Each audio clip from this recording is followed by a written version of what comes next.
So I was actually contacted by someone who wanted to bring their version of the exhibition to India, and we brought it down. We actually hosted it in Mumbai, but I wasn't happy with the production quality because we've also used 22,000 lumen projectors, which is almost 4 times the lumens of any other projector that was used in India. Because I feel like delivering world-class experiences to India. I feel like Indians deserve to have the best cars, the best houses, the best films, the best art exhibitions, the best music experiences. You know, one of the points that comes out in a lot of those letters is, "Dear Vincent, I wish you could see the impact that your art has had on me, people and the world." When I started to do the music, so Pearl, my wife, she was my girlfriend back then, she, me and my best friend Hermit, we started a clubbing night called Submerge because we were tired of mainstream music and we wanted to listen to music. And unfortunately in India, licensing fees for radio stations are way too high, and do all of those things, otherwise your body will break down.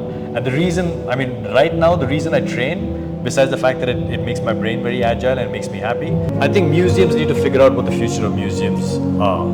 I don't think this is the future of museums. I think, and also create an ecosystem where people feel that they don't have to make bad choices. Is clubbing a good thing? Absolutely, 100%. Hello. If you're a 90s kid, then you know that the coolest DJ VJ around was Nikhil Chinapa. Welcome to Jastalking. And as I said earlier, I'm so stoked. First to have you here in Chandigarh, and second with this Van Gogh real life immersive experience of his art, his life, and everything in between. So welcome, music entrepreneur, DJ, VJ, architect by education, yes, and now brand unto himself. You know, you're a big brand to reckon with. I think you should be taking classes on startups and how to run a business, how to run the music business. I think the idea is just how to have fun and find things that you have fun doing. Like when we first met this morning, you told me that you love Van Gogh's art as well. I do. And you're really excited that this exhibition is here. So you've already gone through the exhibition. We're talking after you've seen the entire exhibition. Yes, you walked through the whole thing. Let me ask you, what do you like about it? I love the entire experience. Like, you just sit. So you come through that quick study. Of course, those who don't know Van Gogh, you need to read the whole thing, which gives you a good perspective कि क्या है, कौन थे, क्या थे, and then you get an idea that, you know, he's the greatest artist of all time. Like, if there's a goat, it's him. Definitely. All right, and then you walk into this starlit room. I just want to say this again. You know, it's really important, guys. It's really important. अगर आप इस exhibition के लिए आते हो, please spend 15 minutes in the quick study room. Yes. पढ़ो van गो के art के बारे में, क्योंकि अगर आप पढ़ोगे तो फिर आपको इस एग्जीबिशन का पूरा एक्सपीरियंस मिलेगा. Because if you don't understand who the artist was, you won't really feel the immersive room. Yeah. And then you walk into this infinity starlit room where I think many influencers and content creators have gone round and round creating. And then the real magic lies in the next immersive room. Yeah. Where 250 of his artworks have been 265 have been brought to life digitally. So like I said, it's an interesting intersection of AR, augmented reality, and tech and art. So first, you know, how did this idea come about that I have to bring this exhibition, this immersive experience, which has been there for some time in Paris, New York, London, it has been across the world, to India? So I was actually contacted by someone who wanted to bring their version of the exhibition to India, and we brought it down. We actually hosted it in Mumbai, but I wasn't happy with the production quality because I've always taken pride in the fact that in India we do world-class shows. The music festivals that I've done, the concerts that I've been a part of, MTV as a channel, and the kind of shows that we did were world-class shows. In many cases, they were better than world-class shows. Yes. So when I saw the exhibition in Mumbai, I wasn't happy with it. And then we decided to part ways, and some friends of mine were working on their version of the Van Gogh exhibition. And I joined hands with them, and I'm so proud to say that we've created a made-in-India exhibition that is better than some of the Van Gogh exhibitions currently running across the world. There are many different versions of Van Gogh exhibitions running across the world, and I think that we've got one of the best. Okay, and how long did it take you? Like, when did this process begin? And to put it together, the logistics, the infrastructure, the funding, it is a Herculean task to get something of this level and this magnitude together. Before we opened in Chennai, I joined them for the last 3 or 4 months. They'd been working on it for well over a year at that point in time. We worked with an art historian and an art curator from India. A couple of years ago. Before COVID, pre-COVID, so there's ACBC, so it's before COVID, after COVID? During COVID, okay. Because a lot of the work happened in DC. isolation. Yeah, during COVID and post-COVID. So we worked with an art historian and a curator, Hemali, Vadalia. who worked with another friend of hers, Naveen, to animate the art. And she and Jay went through many iterations of which paintings to use, what not to use, what sequence, what should come first, what should come second, how do we tell a story with his art. And then I came in and added my 2 cents into it. Then we worked on the music, and then we worked on finding the right partners, finding the right venues. Then of course the funding. It's a very, very expensive There's exhibition. no money, you can't move it. Because we've also used 22,000 lumen projectors, Okay. which is almost 4 times the lumens of any other projector that was used in India. Okay.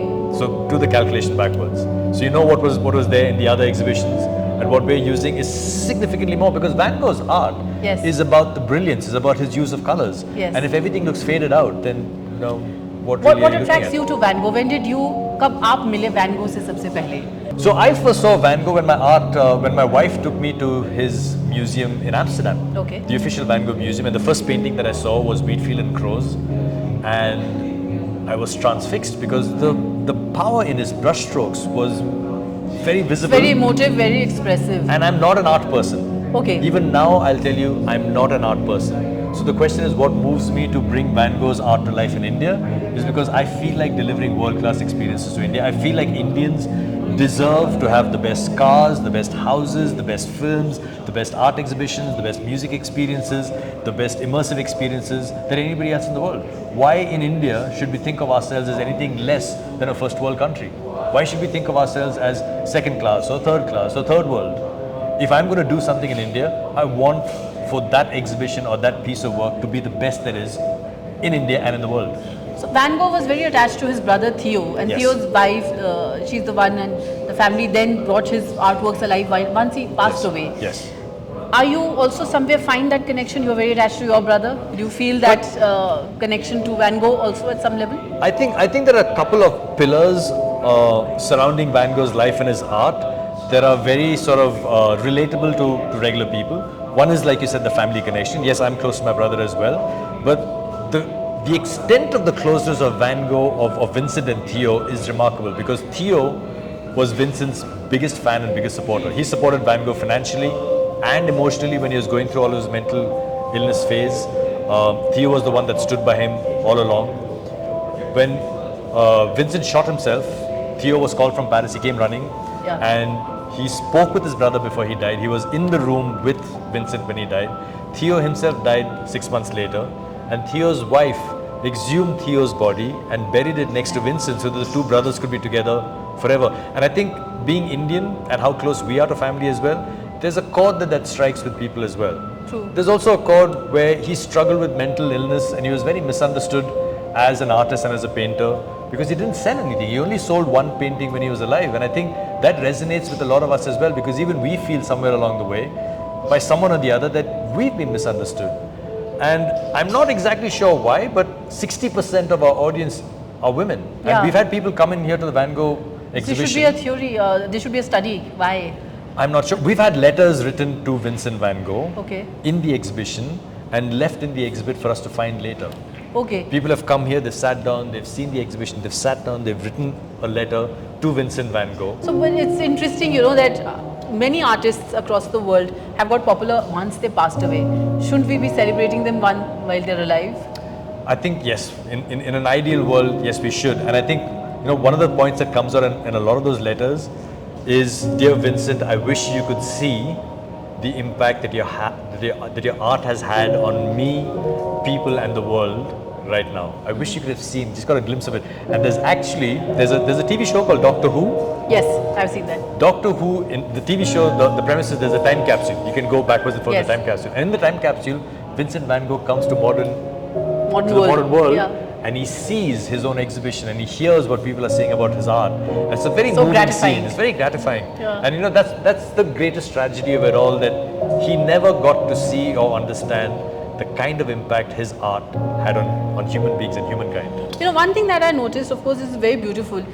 But somewhere in future, whenever you bring these exhibitions, it's the first time in Chandigarh, you've taken it to Delhi, Chennai, Mumbai. Anything for the visually impaired? Will we have braille writings about Vincent? Anything that a visually impaired person can experience art? something for the special child, or the special person? I haven't thought about it along those lines. Because of quick study, if they can just read, or if they can just feel the art, it's immersive. So can technology bring us to that level? Maybe technology can at some point in time, but it's very difficult right now, or nothing that I'm aware of, that can bring an immersive visual art form into a tactile world for someone with vision impairment or sight impairment to feel. Braille is an easy one to do, right? There's enough books in Braille.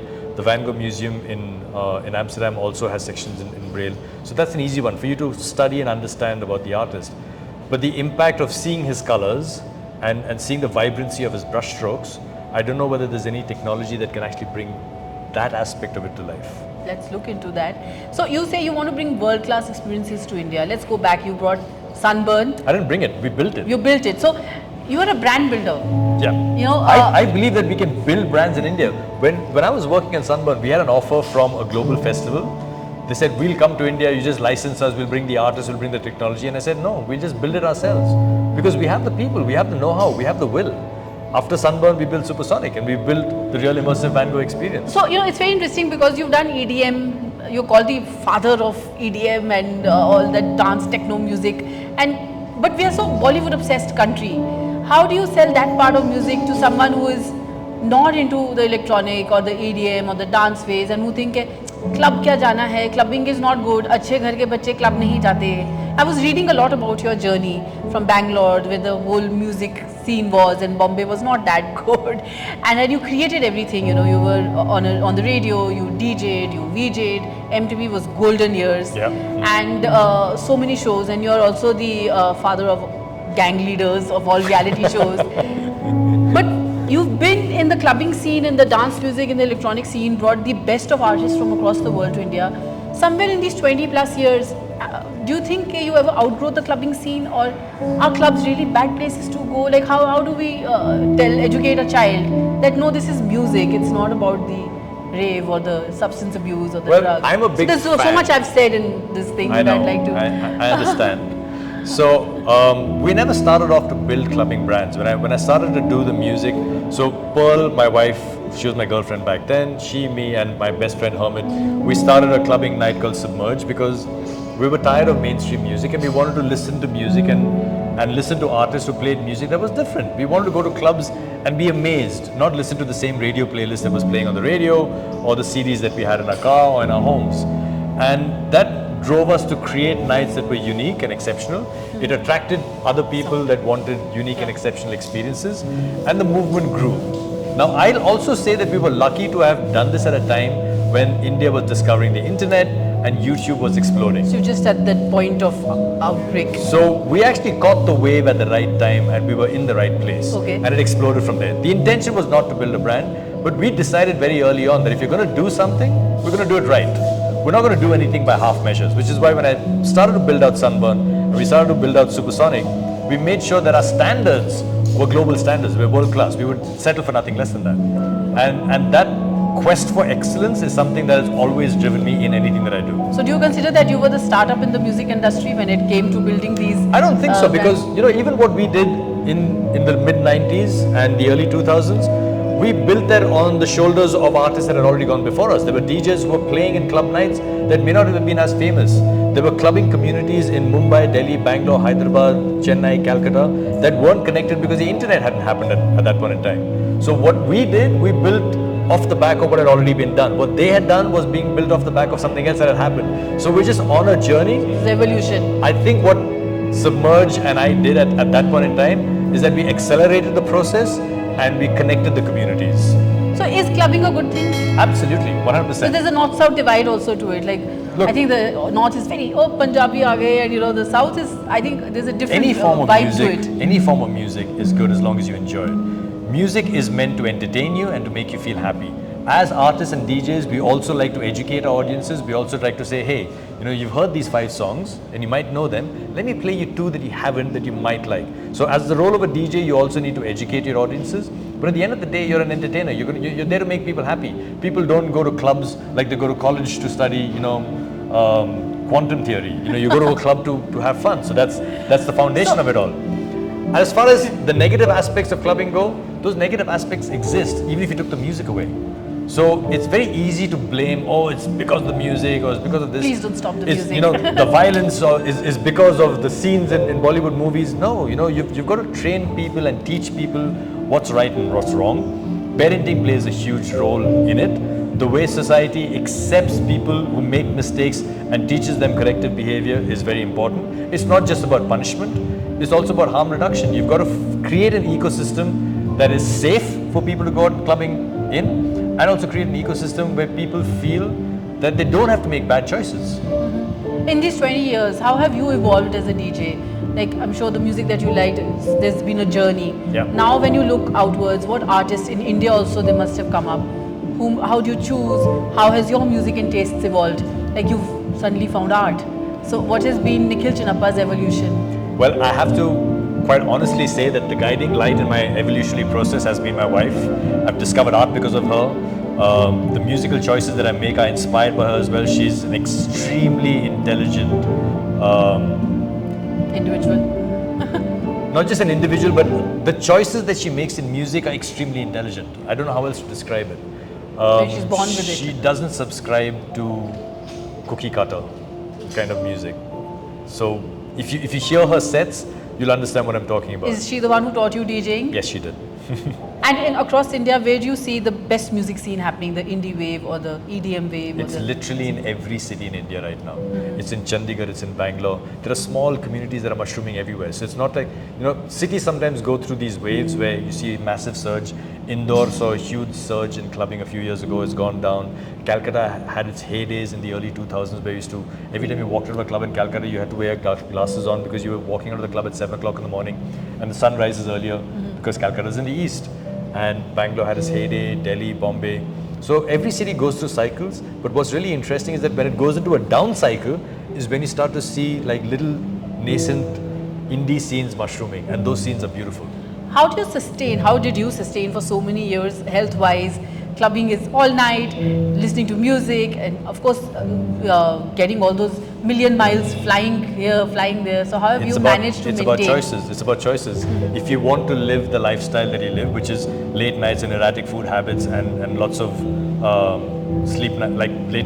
early morning flights, you've got to train your body, you've got to give it enough rest, you've got to give it enough nourishment, you've got to train in the gym, yoga, running, cardio, and do all of those things. Otherwise, your body will break down.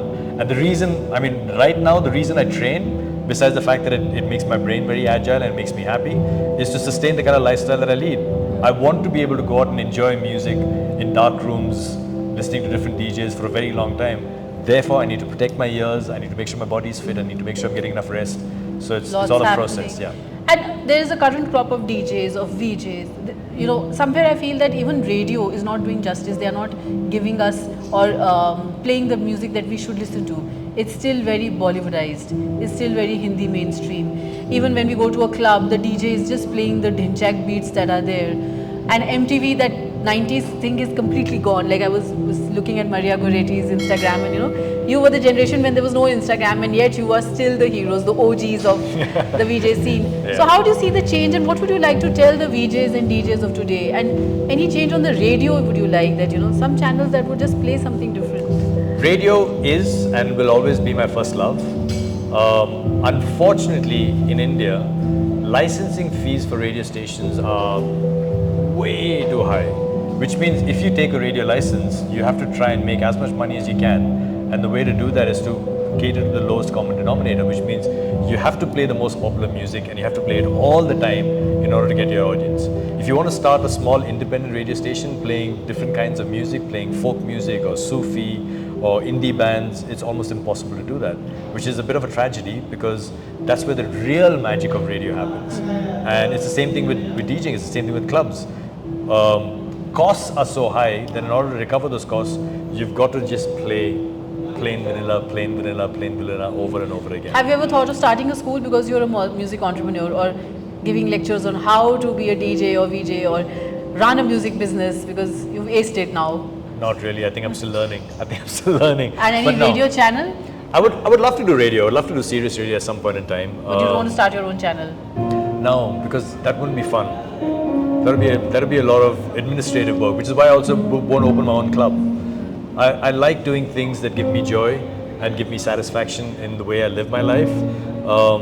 And although some of the choices that I could have made might have been significantly more lucrative, I think you only live once, but if you live it right, once is enough. And how cooperative have various cities that you go to when you are setting up music festivals, when you're setting up something of this scale? Do you face any administrative glitches or setting up something? How often is it that it's smoothly done, or you have to really face the ire of the local municipal or the people in power? The truth is, nothing is ever smooth, and that's true of any territory anywhere in the world, not just in India. Nothing is smooth in Amsterdam or New York or in London or in Sydney or in Vienna. It's the same thing wherever you are. There are challenges that you have to face. There are issues that you have to address. We've been lucky to work with Nexus Ilante Mall, and Nexus is a group. They've been tremendously supportive. They've raised a lot of concerns, very valid concerns, issues that we've had to address. Health and safety, making sure that the tools that we're using, the wiring, the cabling, things like that. And it's monsoons also. Yep, so safety standards, traffic flow, making sure that things are done in a way that is going to be safe and comfortable to our customers and guests over here. We've given them some feedback as well from our side. So the relationship has been extremely fruitful and positive, and we're looking forward to working with them more. And to work in any new environment, as you can imagine, you need the right partners, and I think we found the right partners, whether it's with the construction team, the team that does the air conditioning, our production team. I think we're coming together as a really well-oiled unit right now, and adding Nexus to that is just going to be the cherry on the cake. Do you think this is the future of museums? Should cities have more museum-like immersive experiences like this for people to get reconnected to art and culture? What should a city have? I'm going to say something very bold. I think museums need to figure out what the future of museums are. I don't think this is the future of museums. I think this is the future of an entertainment experience, and this entertainment experience using visual and audio cues is going to evolve as augmented reality and artificial intelligence comes in. Museums, I think, are very valuable spaces for knowledge and discussion. I don't think museums themselves have figured out what their own future is, but I don't think they can continue to exist in the limbo that they're in right now. Interesting things are happening around the world, some of which I'm reading about, where museums are becoming spaces of discussion. Yes. One happened very recently at the Amsterdam Museum, where the Dutch have the royal coach, which the royal coach has some unique paintings on it. Some of it represents the Dutch history as slavers and their slave past. And there's been a debate for a long time about whether that coach should still be used. They pull the coach out every time they inaugurate Parliament. The king sits in it, he goes in it to Parliament.